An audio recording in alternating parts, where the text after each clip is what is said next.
there's a higher chance for the 30-minute candle to continue moving down, but our stop has to be above the high of the previous 30-minute candle, right? So I want my stop to be around 10, 12 pips. So if I measure, maybe I want to enter somewhere around 145, 170. You know, that's where maybe I want to enter, 145, 170. So we're going to wait to see if price comes up there, because if price comes up there, then we can have a stop loss, a safe stop, and then GJ can go on its merry way going down. Come up some more. Oh, there we go. Came up. It's coming up. So now, this is the trick right now, right? The trick is that since the bias is bearish based on this 30-minute candle closing below 145.200, now we're not looking at the wicks. We're not looking at the wicks. We're looking at where price is closing, right? So this big black candle closed below 145.200. This candle closed below 145.200. What are the chances of this candle respecting the high and closing below 145.200? I think the chances are pretty high, and that's the bias that I'm gonna go off of. So maybe put a stop above this candle, like around, let's say, like 10 pips. 10 pips, open sells and let it go. I mean, if it breaks this high, then this sell is no longer valid like that.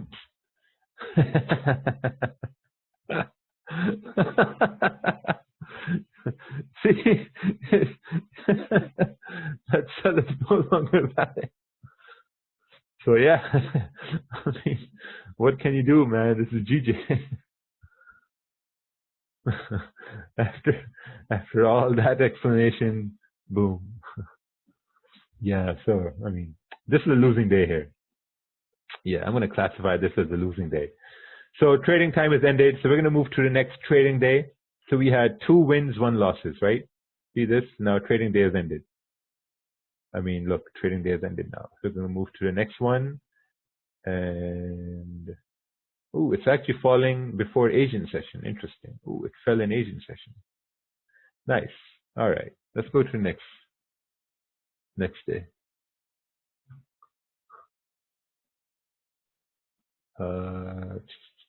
There we go. Rodolfo, stupid idiot. All right, 3 a.m., 3, 4, 5, 6. We are at 6 a.m. Eastern. We've taken 3 trades. 2 are wins, 1 is losses. Let's take a look at the daily. The daily is heading down clearly. We have a bearish trend on the daily time frame. And now what we got to do is we got to look at the 4-hour time frame here. And when we go look at the 4-hour time frame, what we see that the 4-hour is actually ranging right now. See this range? 4-hour is in a range, and this is a, let's see how big this range is. This is a 48 pip range.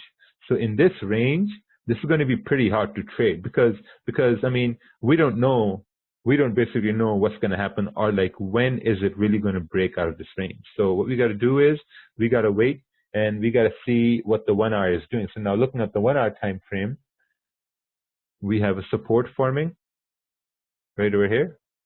And then if we look up, we have some sort of a resistance forming right up over here. But at the same time, what we see on the 1-hour time frame, that we have a candle that is bullish on the 1-hour time frame. So then you got to ask yourself, okay, what's the probability for the next candle to continue going bullish, right? And I think the probability is going to be, let's take a look on the 30-minute here too.